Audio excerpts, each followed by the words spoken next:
So, ito na nga po, sinusukatan natin yung ating spa na ating gagawan ng cover. So, sa pagsusukat po ng cover ng ating spa, kailangan lahat ng anggulo, kailangan nating kuhanan ng sukat. So, hindi po siya pwedeng isang buo or isang diretso lamang. Kailangan po bawat anggulo ay kukuhanan ng sukat. So, makikita nyo po dyan na kahit yung gilid, sinusukatan ko talaga siya. Ayan. So, eto po, ang una ko pong ginawa, bago tayo nagsukat ng spa, kinuhanan ko po muna siya, nag-drawing po muna ako. Then, makikita nyo po dito na may mga number yan. So, may mga number yan para matrace ko o malaman ko kung aling panel or anong pattern number siya. Para pag kinabit ko na siya, hindi ako malilito. So, nakikita nyo yan. Yung number 1, pinakang sandalan yan. Then, yung number 3, yan yung sa arms. So, kinuhanan ko yan din ng sukat yung sa arms, yung gilid ng arms. Yan. Nakikita nyo yung haba, tapos yung lapad. Ayan. So, yung pinakang ibabaw ng arms, ayan, merong sariling pattern din yan. So, gagawan din natin yan ng sariling pattern. Ayan. So, yan yung ginawa kong pattern number 4. Then, makikita nyo dito sa number 3, magkaiba ang sukat nung 3 at saka yung 4. Diba? Kasi then dun sa may gilid din nung sandalan, meron din siyang pattern. So, kailangan nyo rin gawa ng pattern. Then, dun sa ibabaw nung sandalan, may sariling pattern din yan. So, ayan, nakikita nyo yan. 5 inches lang daw yung lapad, tsaka yung haba niya ay ilan? 51. So, dun sa gilid din, sa kabilang gilid yan, meron din yung sariling pattern. So, kailangan din tayo maggupit ng sariling pattern yan. Ayan, kung ilan po yung haba, 'di ba nakalagay doon sa number 2, 49 yung haba. So, i-plus lang yan natin, 49 plus 22. Ayan, so yan po yung pattern ng 7, then yung 5. Ayan o, makikita nyo dyan. Ito number 6 na yan. So, ito yung number 7 ko na pattern. Then, number 8. Lahat yan, kailangan nating lagyan ng number, ng bilang para hindi tayo malilito pag kinabit natin. Ito sa pinakababa na to, ito yung pinakang lace. Yan na po yung pinakang lace sa baba ng ating spa cover. So, hindi ko alam kung maiintindihan nyo yung drawing ko, pero sana magets nyo kahit konti. Kasi, dun sa mga baguhan lang na gustong gumawa ng spa cover, i-share ko lang naman po kung ano yung mga experience ko at ano yung technique ko.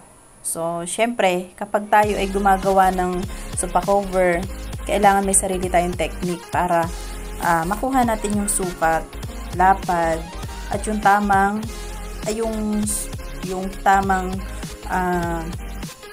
style or design ng spa cover na ating gagawin. So, ayan. So, mapapansin nyo yan. May mga number lahat yan. Kailangan lahat ng number, ibig sabihin, yung mga number na yan, yan yung aking gagawing pattern.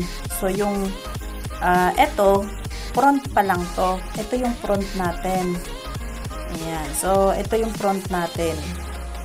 Huwag po tayo malilito kasi, minsan, talagang magkaiba talaga ang sukat ng front and back, syempre. At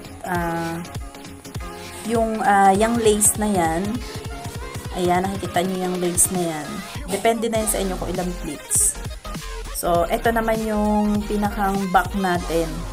Ayan yung sukat ng back natin. Ayan. So, 54.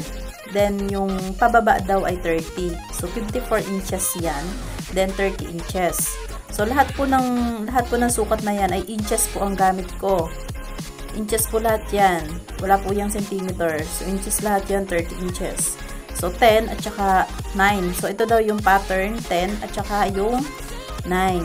Ayan. So, ganyan po tayo magsukat sa ating supa. Ayan.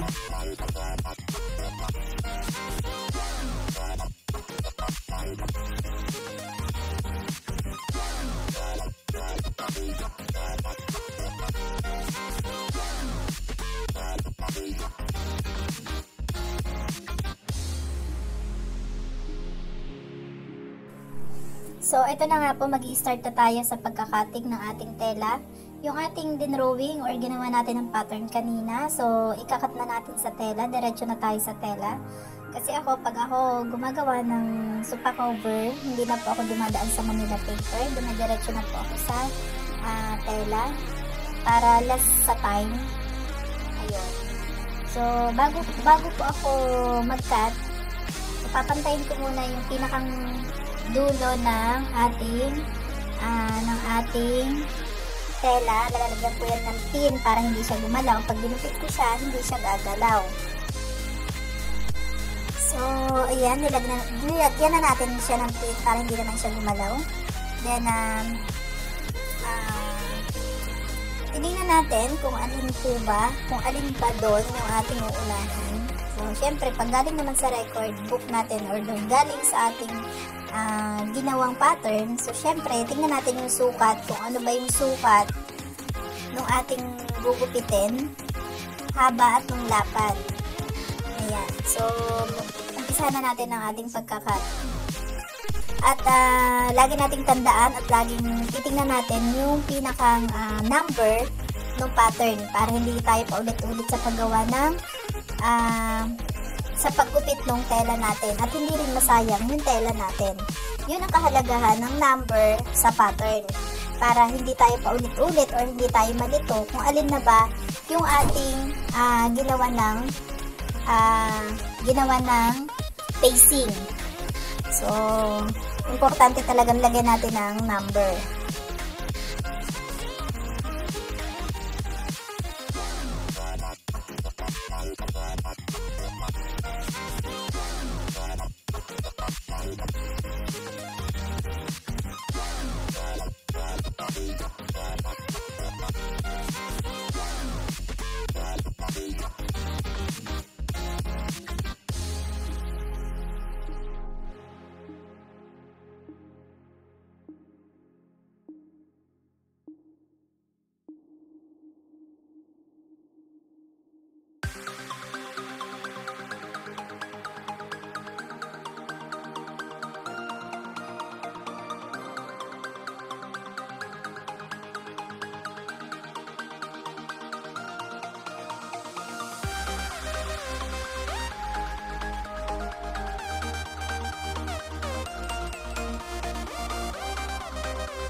Sana po meron kayong natutunan sa aking konting tutorial.